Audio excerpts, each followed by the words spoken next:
ইসলামী bank news top 10।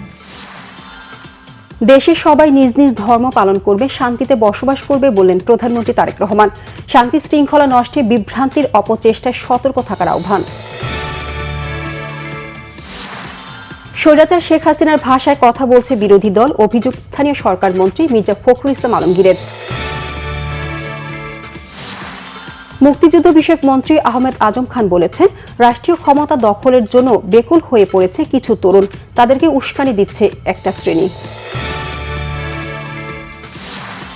23তম রাষ্ট্রপতি নির্বাচনের জন্য ইসি থেকে বিএনপির 2টি মনোনয়নপত্র সংগ্রহ, দাখিলের শেষ দিন 13 আগস্ট বিকেল 4টা।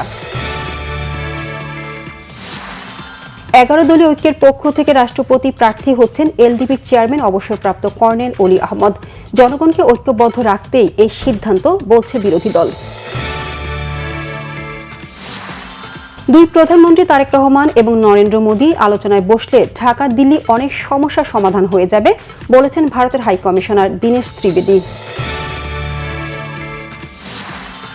সৌদি আরবের রিয়াদে সোফা কারখানায় ভয়াবহ আগুন, অন্তত 17 বাংলাদেশির মৃত্যু, 12 জনের বাড়ি নওগাঁয়, 5 জনের নাটোরে। প্রবাসী কল্যাণ ও বৈদেশিক কর্মসংস্থান মন্ত্রী আরিফুল হক চৌধুরীর শোক।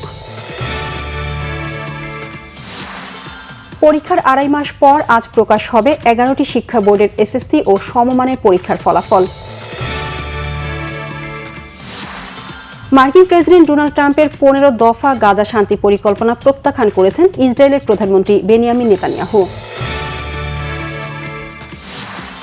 কমলাপুর স্টেডিয়ামের অব্যবস্থাপনায় ক্ষোভ ক্রীড়া প্রতিমন্ত্রী আমিনুল হকের।